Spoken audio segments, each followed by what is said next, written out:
My boyfriend tried to sell me off to pay his debt, except the mafia don he picked was my brother, and that idiot had no idea just how protective my brother was, or how brutal he could be to anyone who dared hurt his family. Whatever was in the car knocked me out the moment I got in. Time passed. I could feel that much, but my body stayed limp, weak. Eventually, I felt my mind clawing its way back. Not fully, but enough to hear. Miles was on the phone. First call, he was yelling at someone for pushing him to repay a debt. Then the second call, it was a call to his mother, telling her he wouldn't be making it to Christmas dinner. The third call was different. Miles's tone dropped, soft and submissive. Sir, I know it was generous of you to let me leave and try to gather the money I owe the casino, but I still couldn't come up with everything. So, like you said, I brought my girlfriend tonight. Maybe we can try that thing you mentioned, handing her over to your Don. He hesitated. I'm willing to do whatever it takes to clear my debt. A pause. Of course, I'll make sure she behaves. I'll tell her it's an honor to be chosen by you. I know how much grace you've shown me by giving me this chance. See you soon. Panic crawled under my skin. I tried to move, to sit up, but I didn't have the strength to lift even an inch. Soon, the car jolted to a stop and Miles leaned over, cupping my cheek. I forced my eyes shut tight. Eva, you looked so stunning tonight. I knew you wore that dress because I said I was taking you home to meet my family. He lowered his voice. You know my tuition debt's a mess. I thought maybe I could hit a lucky streak at the casino. I never meant to lose everything. But now I owe money to a thug who threatened to kill me and my family. But luckily, he said you're just his boss's type. I owe him 20 grand, Eva.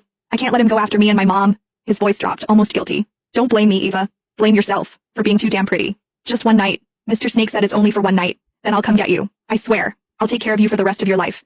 I'll take you to meet my mom. I'll marry you. Please, Eva. Don't hate me. He sighed, like the weight of it was crushing him. And most importantly, when we get to that casino, don't fight back, please. Things will only get worse if you do.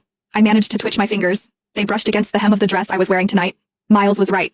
I'd put it on just because he finally invited me to spend Christmas with his family.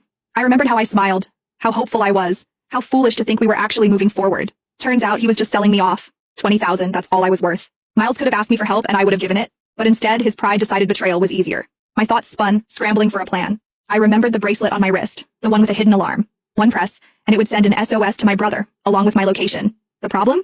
I was still too weak to move. So I decided to wait for now, gathering what little strength I had left. Whoever this boss Miles was trying to hand me off to, if I had the chance to mention my brother, they wouldn't dare touch me. And if that didn't work, I still had the bracelet. A few minutes later, the door opened beside me. Rough hands pulled me out of the car.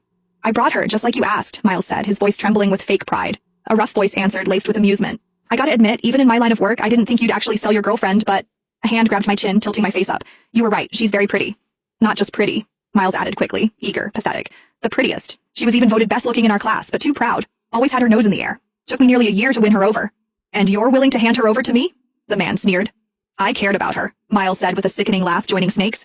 Just not as much as I care about myself. Besides, look at that body, and her fingers. She's a pianist. Real flexible too. If you catch my drift, she'll make your Don more than happy.